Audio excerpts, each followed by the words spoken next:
Hi, Olga. Welcome to Your Age is Not Your Cage. Thank you for having me. I'm absolutely excited to be here with you today. Oh, I'm so honored to have you on. I had told everyone in my intro that I don't know how I initially came upon you, but I know it was Instagram. And once I saw you and saw your videos and saw what you're about, went to your website, that's when I reached out to you. I'm like, I have got to have her on because she is just so inspiring, so stunning and beautiful that I knew I had to have you on here. So I'm so excited about you being here.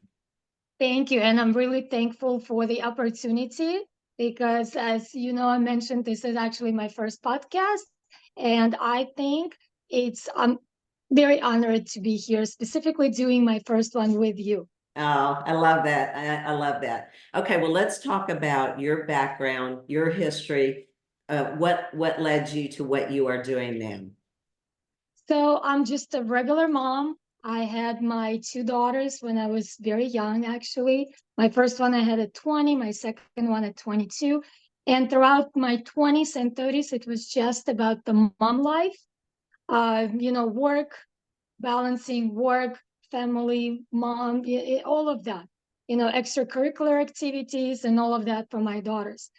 Then when I was hitting my 40, I want to say that's first of all when I started having a little time for myself because my older one graduated high school, went on to college. And of course, I also started noticing the things that were, age related changes. So at the same time, some of my friends were already getting into these standard beauty anti-aging treatments, especially like a few years ago. It was very popular, injections, this and that. And it kind of like never sat right with me from the beginning, even though at that time I didn't know all the details, all the mechanics behind, how everything is working out within our tissues. And but I've always been like all my life was definitely more into the natural approach. I was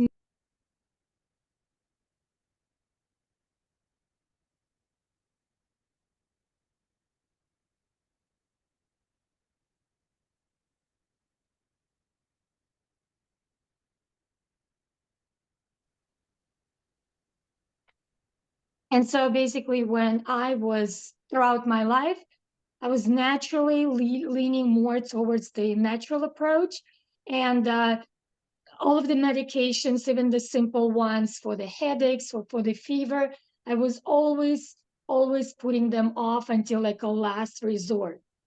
And so when I saw my friend, not all my friends, but many of my friends jump into the standard beauty procedures, that just kind of like didn't resonate, didn't sit with me well.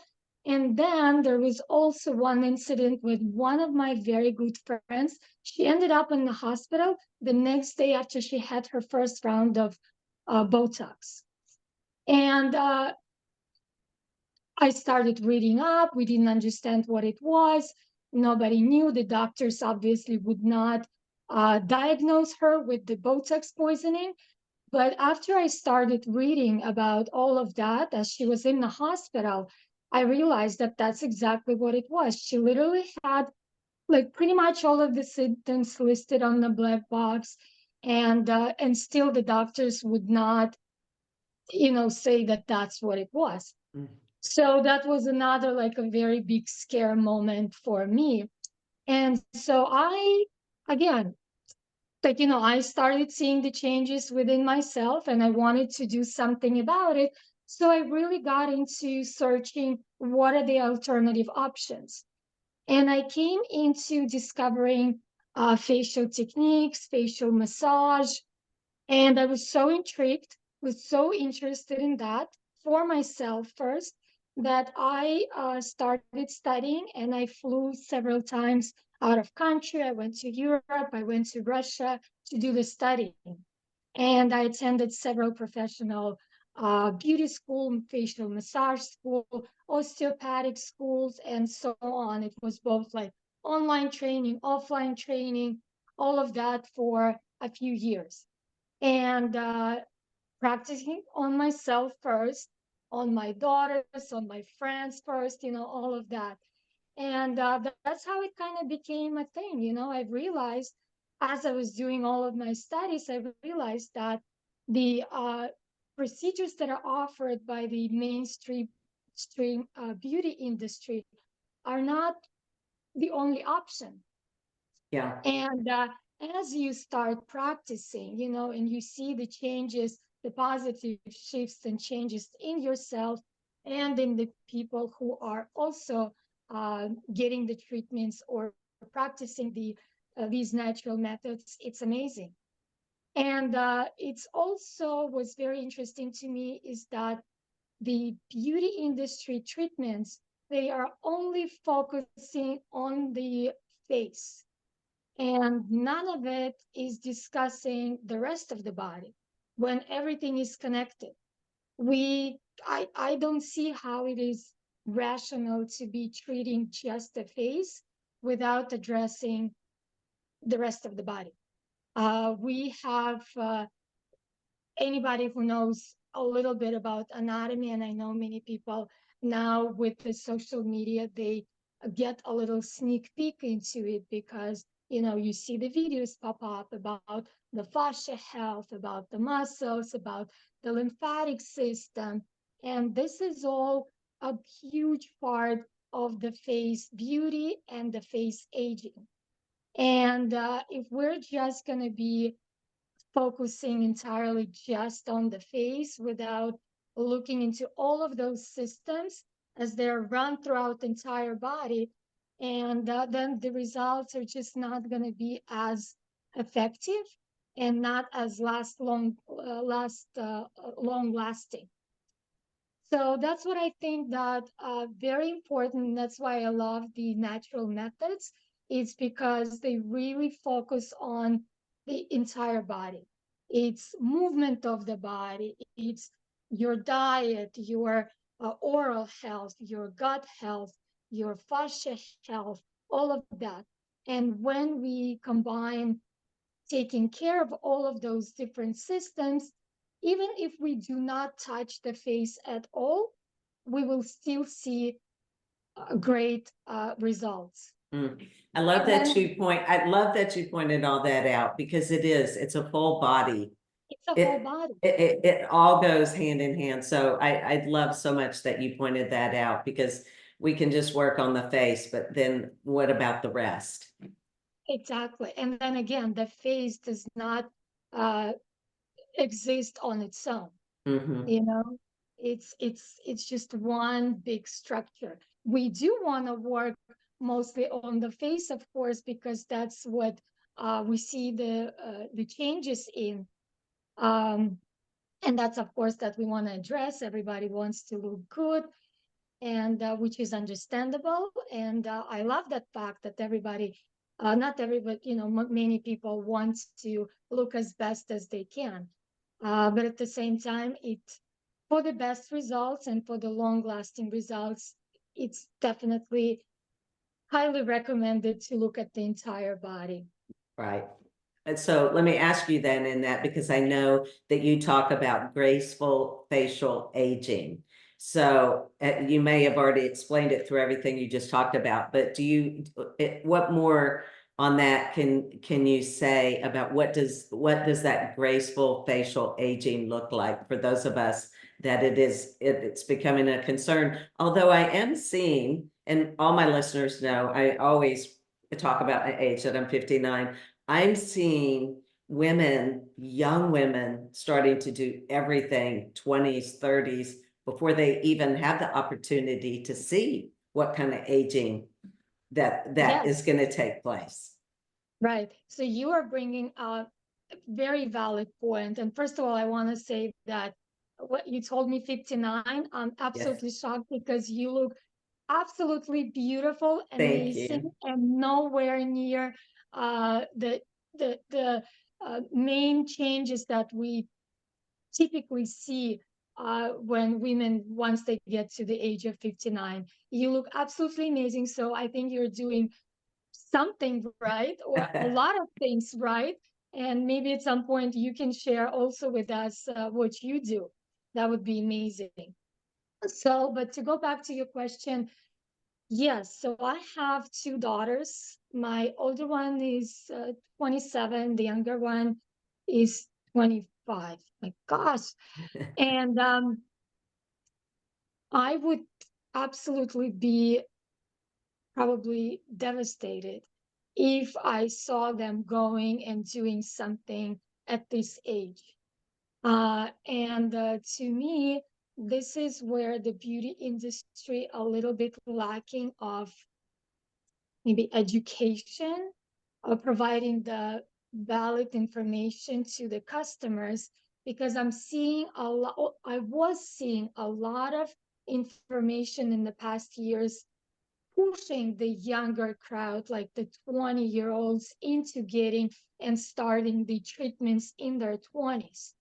Now I think I'm seeing the shift a little bit when more and more authority, as in doctors, are starting to come out and say, yeah, maybe it's not the best idea to start and getting injections or whatever it is in your 20s. And that's another reason, another point that you brought out is that we don't know exactly what changes we'll be seeing in our 40s when we are in our 20s. I'm looking at my daughters. It's impossible to tell. Like you can see a little bit of the facial expression patterns, like if one of my daughters, let's say, is frowning a lot because she's sitting at the computer all day long working and she's concentrating a lot, so yes, you can tell that probably this area will be compromised down the road because of her facial expression patterns. But at the same, all the other things, it's impossible to see. We don't know whether they're going to be, how active with their body are they going to be? Are they going to be, moving their body every day? And what else? What are the other consequences? How stressed are they going to be throughout the life? How their diet will be, and so on. And also, I think another thing is that people tend to be focused so much on the wrinkles appearance, and that's how the industry kind of catches them. Oh, you start seeing wrinkles in your 20s, you need to go and get some Botox immediately. But when you look, let's say again, I'm going to go back to my daughters because that's the very visual thing that I have. So my younger one, she's 25, and she does already have some lines on her forehead. But I'm sorry, she does not look 45. She does not look 35. She looks 25, even though she has the visible lines on the forehead. And you can compare her to the lady who is 45 and who has perfectly smooth forehead, but the lady at 45 is not looking 25. And most likely is not even looking like she's 35. She's looking 40 or 45, just with the smooth forehead. So I think that's a misconception that people think that the wrinkles are making you look older. I really do not see that, and I don't think that. It's the overall changes, the more deeper changes that we see in, first of all, craniofacial structures. These are our bone structures in the face.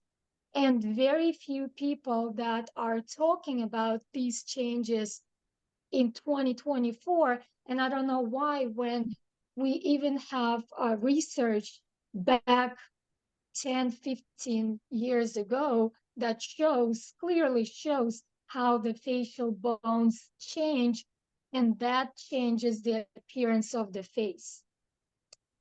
So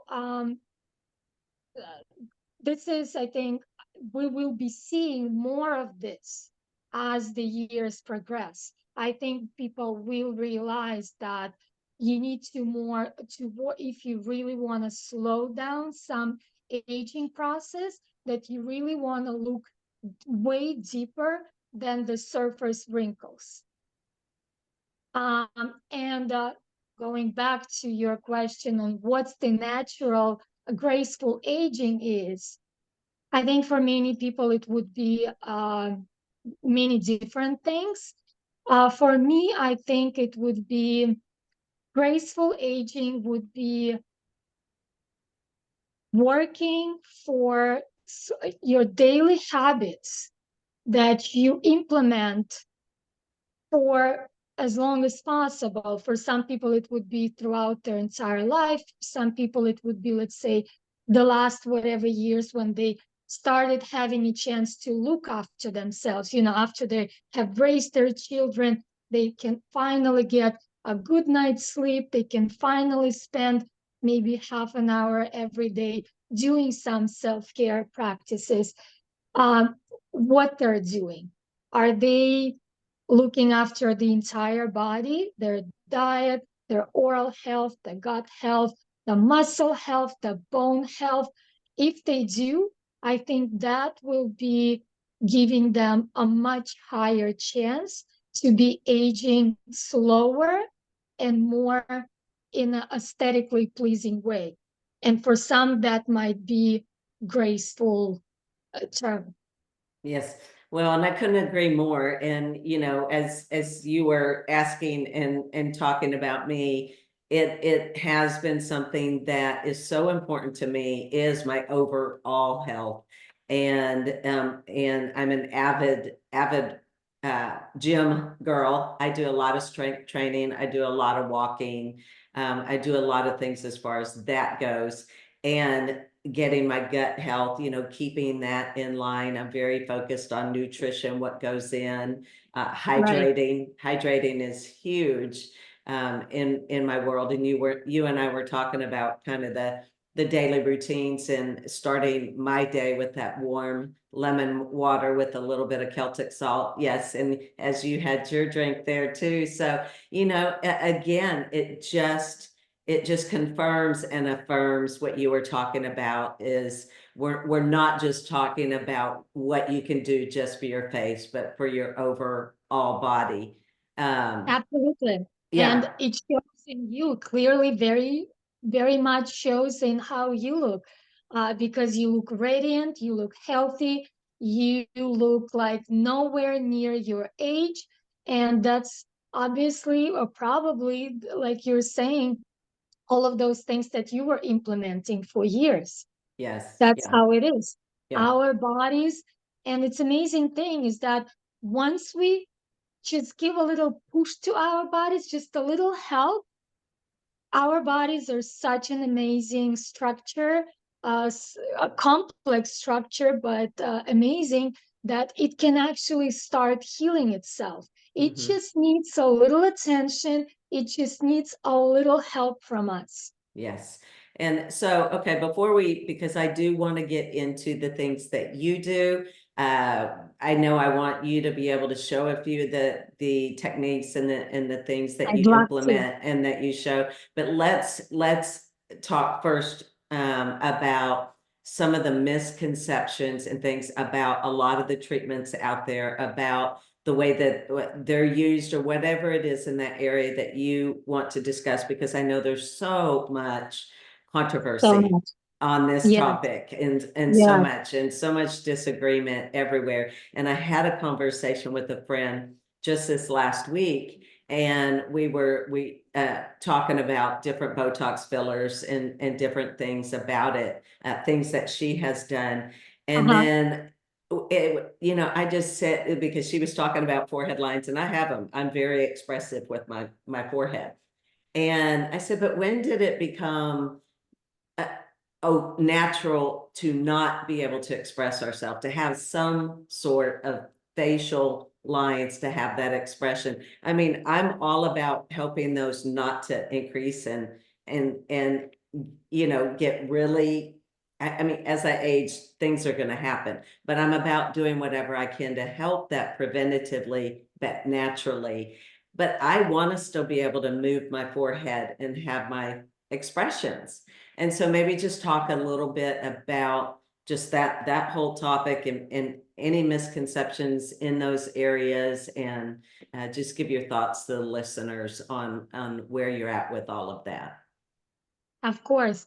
And again, I'll go back to the social media because I think it's kind of like such a big plus in our life, everyday life, but at the same time, it could be, a big minus. And a few years ago, when I started my social media journey, sharing my practices and knowledge and routines and all of that, uh, things were quite a bit different. I remember 4 years ago, the natural creators, the natural method creators like me were heavily, heavily attacked by people on the other side, right? Yes. The plastic surgeons, injectors, dermatologists, like you name it. We were really the target. And it was very hard for us at some points to defend ourselves because, on the other hand, we were going against authorities, doctors, and they would every single day would say, I'm the doctor, I'm the board certified this, I'm the doctor of this, I'm the doctor of this. And the majority of the natural methods practitioners are not doctors. So our word against their word was a little bit uneven in the terms of authority. However, the things are shifting, and if we go back to some of the videos that I posted 4 years ago, or my colleagues posted 4 years ago, are now being the things that we shared, our thoughts, our knowledge, our observation, are now being confirmed by that authority, by the doctors.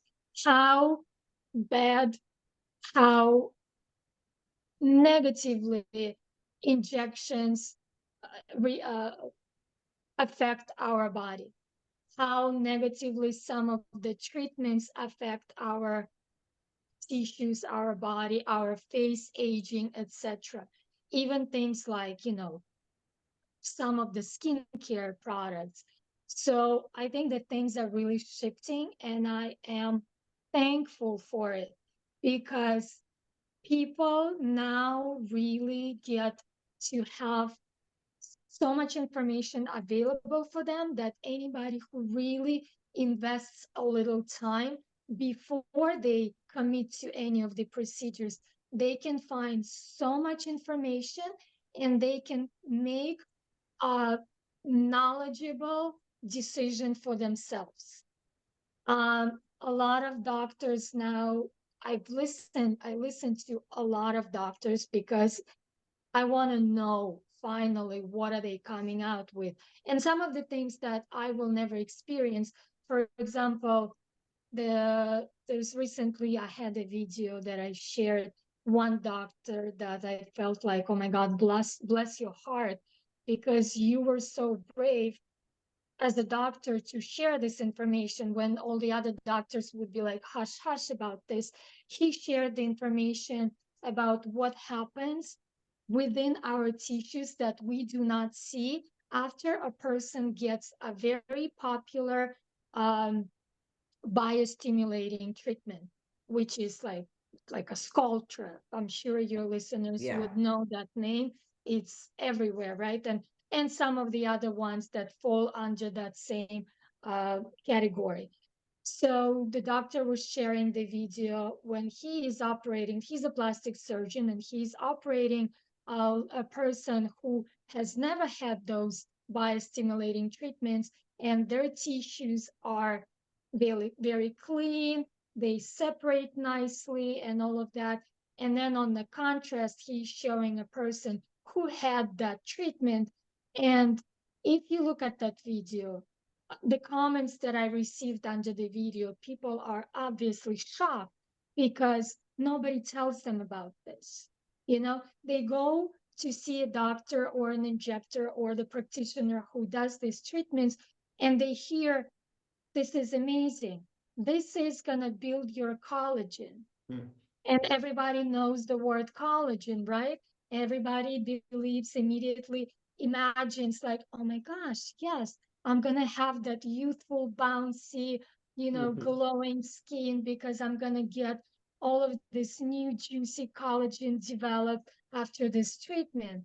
And but nobody tells them that it's not that type of a collagen. We have few different types of collagen in our system, in our body. And the collagen that's going to be developed after this treatment, it's not that youthful baby glowing collagen that we think about and that we want. It's the scar tissue collagen Mm. that will, in the long run, uh, once you get that treatment, and it doesn't matter as per doctor, obviously, because I don't administer those treatments, right? I don't have education in those treatments, so I cannot say how exactly they react with our tissues. But according to the doctors that I listen to and I get the information, some research, so this is what happens. Um, you either get your body obviously reacts in the inflammation reaction.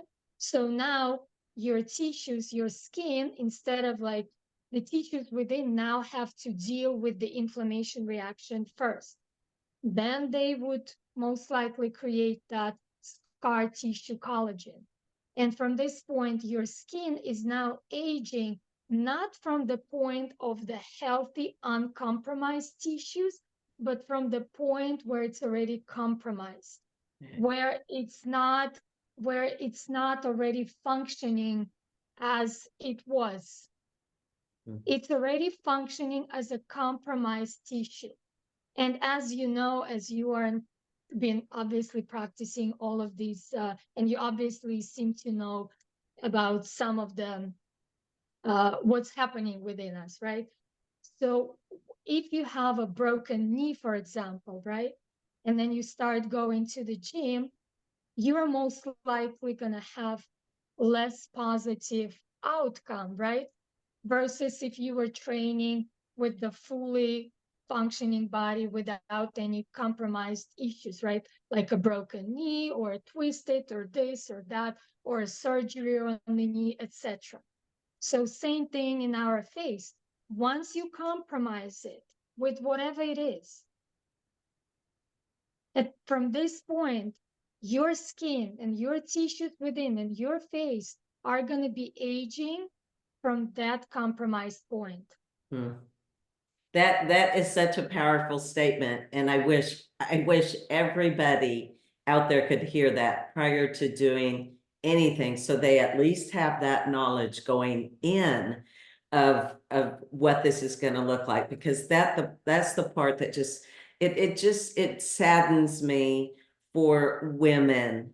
It is not judgment on any part. No, It no, saddens me for what they're led to believe and led down these paths. And what if they start even doing this in their 30s? What is all that going to be like when they hit my age, when they do hit 59 and they're working with all this compromised skin? That's what saddens me. And I am so thankful that you brought up, such an incredible, valid point, and I really, really hope women listen to yes, that. I hope so too. And that's why I said that I'm really thankful for the social media now and for some of the doctors who are now starting openly sharing, things like Mhm. this. And so now, again, the person who is going, who wants to get some of the treatments, which is great, there's absolutely they should look into all of the options, whether it's cosmetic procedures or natural methods. But at the same time, they should have the knowledge. They should be given the information that, hey, do you know what kind of a collagen it is? Do you know that?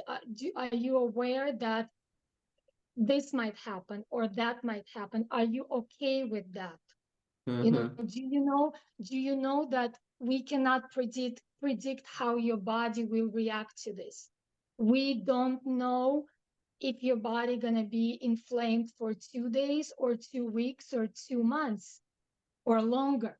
We don't know how your lymphatic system is gonna be affected by this. It really is up to your body to process that treatment and to see how it can handle it. So, for example, when people get the fillers, right? It's again, the body immediately the tissues immediately go into the inflammatory reaction. For some people, if the body cannot process that filler because it's a foreign subject, a foreign substance that was injected into you, and the body is like, hey, wait a second, this I don't want this stuff. This is foreign to me. I don't want it. So the body immediately tries to get rid of it. And how is it going to get rid of it? For some people, it will metabolize it fast. For some people, it will be very slow process. For some people, the body will be like, okay, I cannot metabolize it. I will encapsulate it. So it kind of like builds this extra tissues around the filler to encapsulate it to protect the tissues around it. And then we don't know, and also the doctors don't know how your body will react to it. So Mm-hmm. it's really like you're walking into unknown, and that's okay if you're okay with it. But I feel like that every patient needs to know, every customer or the patient, um, of those treatments, they need to know this upfront. And Yes. I think that's where the mainstream beauty industry is a little bit lacking that. Mm-hmm. They are really focusing on, oh, this will look great and this will look great, and at the same time we don't want to, let's say, overfill you. Let's do a little bit. But even if you do a little bit, how will your tissues process it? You don't know. And the patient needs to be made aware of that. So that's all. That's basically like my goal, and that I want to make people aware that if you're okay with it, that's perfectly great. Go for it. If it's gonna give you self-confidence, go for it. Uh, but just know what you're walking into. Mm-hmm. Yes, exactly. And so I want to switch gears off of that then, because if that listener's listening now and she's in her 30s, 40s, 50s, whatever, and I know some women tend to get toward my age or whatever, and they think it's too late to do anything. And then, what can women start doing toward natural facial aging? You can give different age things to do, but what can they start doing? I was introduced to facial type exercises by a friend of mine that has amazing skin at 50. She's in her 50s. I can't remember exactly how old, but amazing skin. She's never done anything cosmetic. She has for several years uh, done facial exercises, and she gave me the book that she used. And it's an area that I want to get better. It's what I tell my coaching clients as far as exercise and nutrition is, you're not always going to be motivated to do it, but create that discipline, create that consistency, because that's what equals that regular rhythm that turns into a daily habit. And that's what I want to start doing with what you do. And I want my listeners to know how to get started with that and what to do too, because if you just start incorporating it, and I know it for myself too, and I'm determined I'm going to put something on my mirror in my bathroom so I remember, until it's ingrained in my regular rhythm. But help them understand what it looks like, what they can start doing. And it encompasses so much, because I want you to talk about that and talk about like skincare. I know your less is better. Just kind of fold all that in together and help women understand kind of where they start and how they progress. And I'll let you take it from there. Absolutely. So I think it's very important that for people to realize that they do not need to have a full hour routine. Uh, I think it's important to realize that even tiny little things that you can switch from a bad habit to a good habit will bring positive impact. And then you kind of build into your routine. So you can start with the 5 minutes, you can start with one or two things, and then you start building in, like 2 weeks later, you add third thing. 4 weeks later, you can add the fourth thing. And that way you just slowly building it in without being overwhelmed right from the beginning, saying like, oh my gosh, I don't know where to start. I don't have an hour a day to for my self-care, for my facial massage or exercise or whatever it is. So, for example, um, I wake up, if we're talking about me, I wake up. The only thing, my bad habit, but I cannot call it a bad habit because it's just kind of like many people depend on it. I grab my phone immediately because I need to see what's happening with my businesses. I need to know if my assistants, if my partner are waiting for my reply and, things like that. I really cannot leave them sort of hanging. So that's the first thing I do, but I know it's not a great habit. And a lot of people say that it can mess up your day and this and that. Don't look at your phone right away.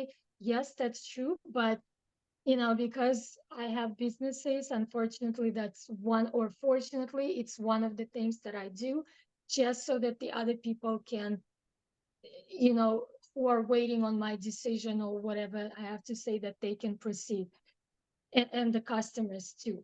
So I check my phone briefly. I message if I have to some very important stuff. And then I actually feed my dog because she relies on me just like my team or my customers. And so I feed my dog. She gets her meal. I take her outside. While she's doing her business outside, that's when I do my business on me. I stretch, I do, some whatever hip work, neck work. I do a little bit of the work on my body, whatever it is, stretching, this, that, grounding, walking barefoot on the grass, doing some of the exercises immediately, waking up my body. I can do scalp massage. I can do ears massage. This, if you do it like every other day, you will see immediately great changes in your mood, in your skin, in your face, and just overall. And it doesn't take long. And again, some of the things do not have to be done separately. It's not like I have to walk into my bathroom, close the door and do this whole routine. No, a lot of the things can be done on the go. If I'm driving, there's a lot of things I can do while I'm driving. Again, uh, neck massage, ears, scalp, something that doesn't require touching the face. Obviously if the hands are not as clean, you can, do your shoulders. You can do a little lymphatic drainage massage, everything. You can work on your diaphragm. Very important things for both health and beauty. And again, not to be overwhelmed, uh, everyone should pick one thing first. Let's say they start doing the scalp massage. That's what they do today. Tomorrow, they do scalp massage and ears massage. A week later, they're going to do scalp massage, ears massage, and they will incorporate neck. And then a month from that, they will incorporate something else. And then 2 months later, they will have a 15-minute routine, which will be amazing. And um, another thing is very easy things to do is incorporating great products like oral care. I cannot stress enough the importance of clean, natural oral care because a lot of people talk about gut health. And everybody at this point pretty much knows how gut health is important for our health, for our aging. and also for our beauty. Our beautiful glowing skin really depends on the gut health as well. But very few people talk about how gut health is directly connected to the mouth microbiome health. It's the same kind of like the microbiome organisms that live in our mouth, they live in our gut, and it's just one thing. And if we are messing up our gut, our mouth microbiome with commercial oral care, unfortunately, this is the fact. And a lot of biological dentists, they talk about it nonstop, that the commercial oral care products, the toothpaste and the mouthwashes, Yeah. rinses, all of that, this can create such a mess. And from your mouth, all of that mess can affect your gut health and, of course, your health and beauty, all of that. So, easy things as switching the oral care can be like people I know, the people write to me all the time, inc- even my husband, when I finally pushed him to using the oral care that I have on my shop, he was a week later, he's like, oh my God, like I'm never going back. It's just like even the feeling Yes. immediately, your mouth feels different. So that's very important. And I feel like that's being overlooked. I love that And you brought that up because it's an area that is so overlooked and another area that there is controversy on.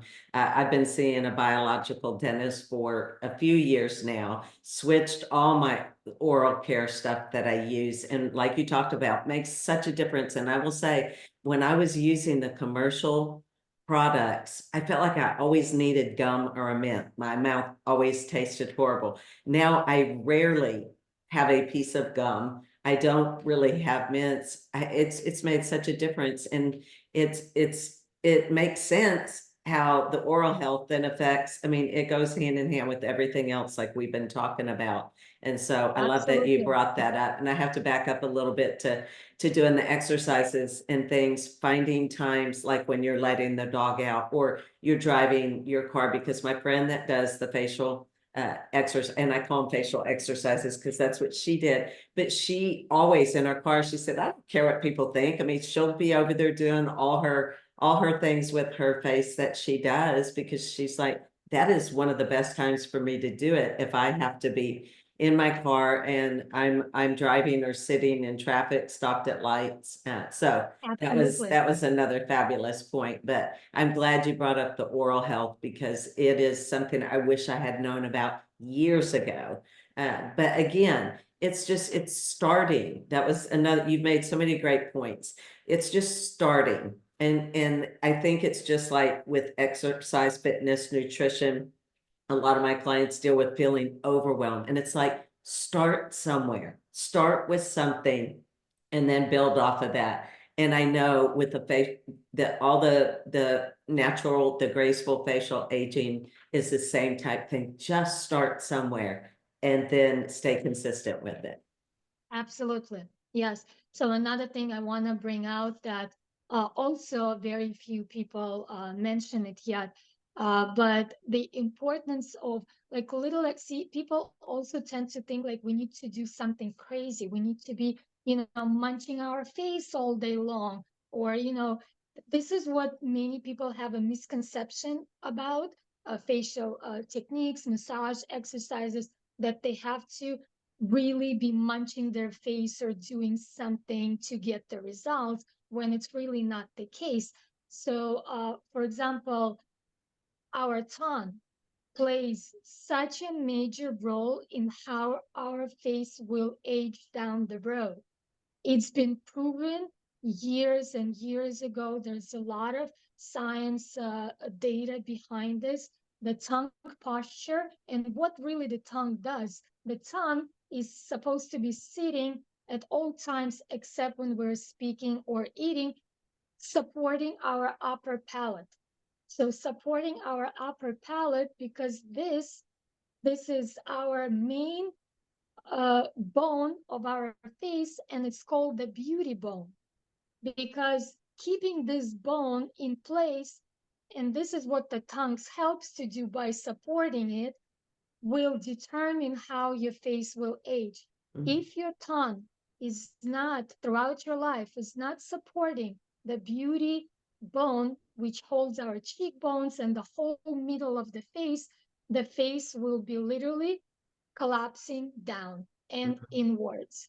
And that's going back to when I said in the beginning that when you look at the woman who at 45 has Botox or whatever it is, has totally smooth skin, not a single wrinkle, but she does not look 25 anymore. She does not look 35 anymore because all of her facial bones changed. The craniofacial structure has completely, at this point, changed. And that's what's giving the mature, older look mm, versus the girl who is 25 who has the forehead wrinkles, but she still looks 25 because her skeletal structure is still very much youthful and intact. mm, So, again, little things like this, learning the proper tongue posture and making it a habit, having the proper tongue posture will be such a game changer in the long run. Such a game changer. Even if for some people, they don't want to be, doing anything to the face. They don't want to be doing massages or exercises, but they can still do very important structural exercises and implement those habits. mm, And of course, another one is your posture. That's another thing that people overlook. You know, you can be doing whatever treatments on your face, you can be doing whatever facial massages or techniques on your face. But if your posture is not in a great condition, it will also be giving away your age. Very mhm, much so. You will not be already perceived as this youthful, radiant young woman. You will be already looked at, like an aging woman. mhm, And the posture is very important, again, not just for the facial beauty, but for the health as well. um all the structures, everything. When the chest is caved in like this from the poor posture, our face literally starts drooping down faster than it would if we had the open, chest and the flowing. There is a lot of lymphatic systems that we have in the neck and chest area, and if we have the poor posture, if we have a tension in our chest, then the lymphatic system will be greatly compromised. The lymph flow will be compromised from the proper drainage, and then all of that excess fluid will be building up in the face, and most likely for many people it will be building up in the lower face. That's when we see start even the skinny people you see started having a double chin, like the heaviness underneath, the loss of shape of the oval, the loss of the sharpness of the jawline, and then it goes higher. The nasolabial folds, they get sort of puffy. That's when the fluid starts collecting, and then it goes higher into the under eye bags. This is largely because the lymphatic system is compromised. mm, When the fluids have difficulty flowing down away from the face and they flow down the neck, when the neck is congested, the chest is congested, this is where it starts building up in the face. And those are the issues that people have concerns with. Oh my gosh, I have a double chin, I have jowls, I have nasolabial folds. But then again, start working on the body, start opening up the chest, start lifting up that fascia that we have going from our toes all the way to our face. And when that fascia is tightened and restricted, the face, literally the lower face, starts falling down. We also have the platysma muscle. that covers the front area of our neck, and it entwines into the lower face. When the platysma muscle is tense, it literally drags the lower face down. So for people, uh, that's why, like, for example, it's great to implement some kind of a facial exercise course like you had, where you're giving a little steps, where to start. So you would want to start with the posture, with working on the neck, with working on the scalp. Those are the basics. And then into those basics, you build in the little things, whatever your concerns are, the jowls or the marionette lines or the nasolabial folds, etc. But you need to start with building the basic workout first. Again, the posture, the neck, the scalp, the ears, very important. And that's very easy to start, like we talked about, anywhere. And then to that, anyone can build in extra exercises. And I'm assuming that women should not think there's no hope for them, even if they're in their 50s, 60s, that no matter what they do, they can still improve Absolutely. their facial. Absolutely. Yeah. Absolutely. Yes. Even if they just improve the lymphatic flow, which is so important, again, not just for the beauty, but for health as well, just improving that one aspect can transform the face. Okay. People, absolutely, your age, older, it doesn't matter. I have had ladies who message me, some send me the photos like before and after. Of course, some of the photos I cannot share because they want to keep it private. But there were a few ladies who were kind enough to let me share, and there's some before and after results from some of the techniques on my social media, on my Instagram specifically. Absolutely. And not just that, they like some see great improvements and some see slight improvements, but they feel great. Yeah. They go like, oh my God, I haven't felt like this in years. I feel younger. I feel more radiant. I feel healthier. I feel more self-confident. And that's very important. Very. Yes. Okay. So as we wrap up, I want to share with the listeners. You have your Instagram page where you're constantly showing different facial techniques and massages and all the things. It's so informative. And I will definitely share the link, everything for that, your website, all the things in the show notes. But you're so good at sharing and showing, and people can follow that along so easily. But are there other ways that do you offer coaching? Do you offer anything on your website? What is it? How can they work with you? And then on your website, I know you've got some amazing products. I've gone on and looked at that too. So just kind of share how, if someone's interested in talking to you, working with you, other than just looking at your Instagram, which again, I encourage everyone out there to do because it is so incredibly helpful. But share how else listeners can maybe get in touch with you and talk to you. Yes, thank you so much. So, absolutely, there are many techniques on my Instagram or my other social media accounts. I have Facebook, Pinterest, TikTok, whatever it is, and many techniques that are very easy to follow. And then again, I share, for example, this is for the lower face concern, and this one also for the lower face concern. And people can build up, like, take this one and that's one, put it together and practice.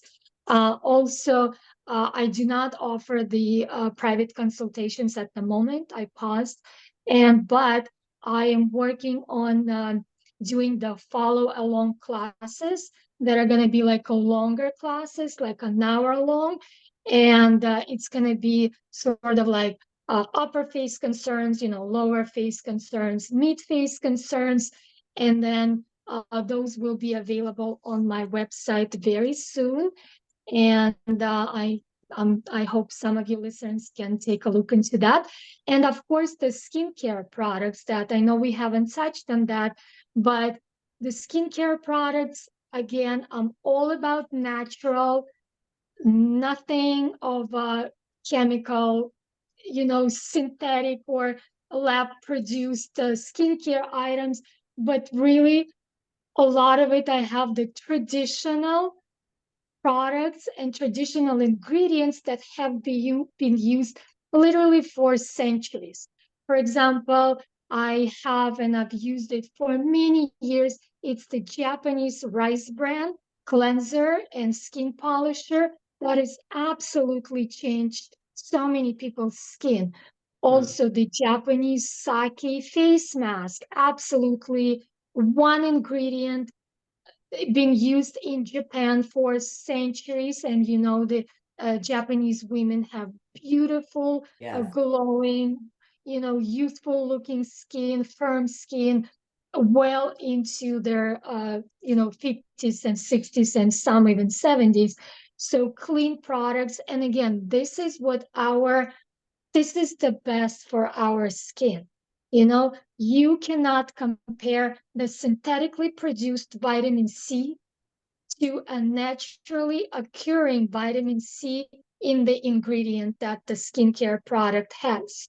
It's just day and night. Hmm. And it's the same as eating, synthetically produced uh, vitamin C, taking it orally versus eating, organically grown, from your garden, let's say berries or fruits.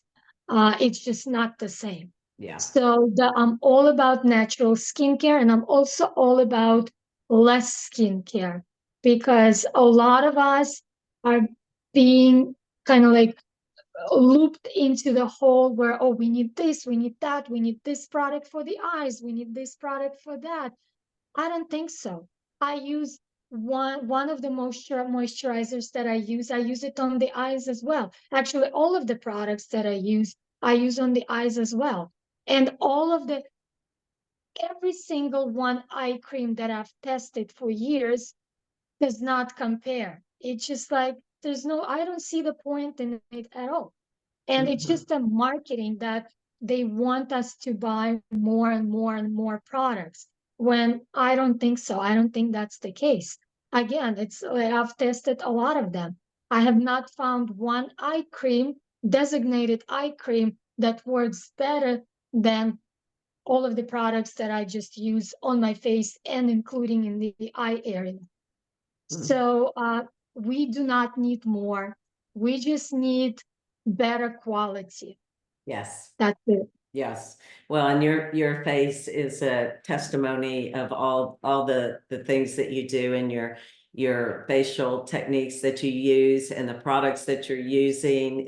You look absolutely amazing. And I Thank think you're you. such a beautiful, incredible example to women out there that it can be done. And it's just seeking out those right avenues such as yours and not feeling like you have to just go mainstream, and also just being your own best advocate and learning and researching and determining the things that are going to work for each individual woman. And I think everything that you're doing to help educate and help women learn is just such a beautiful benefit to women. And I'm so thankful that I came across Thank you you. and found you. And so I will tell the listeners, even though I'll put it in the show notes, I know your social media is Natural Face Bible. Is that across the Right. board? It's across the board Okay. on all platforms. Natural Face Bible. Okay. And then your website is thenaturalfaces.com. Is that correct? Yes, Okay. thenaturalfaces.com. Okay, and those are the best places to find you. Yes, So we will make sure we get all that out there, but I cannot thank you enough for being on here and just, I know there's probably so much more that we so could much talk more. about. So probably, we'll just have to have you back Yeah, and maybe one time we can do specifically designated to the Japanese face state. That's what been my Botox alternative for yes, years. and it's already been a Botox alternative for so many of my followers and customers. And that's one of the things that we have not talked about, but maybe next time. I Or would, people can find out more information about it on my platforms. right. And I would love to dig more into that because I've seen some of the things on your page that you do with that, and it's incredible. And I think it's something that it helps for women to hear about it and see how to utilize it so they're not Yeah. And also, intimidated.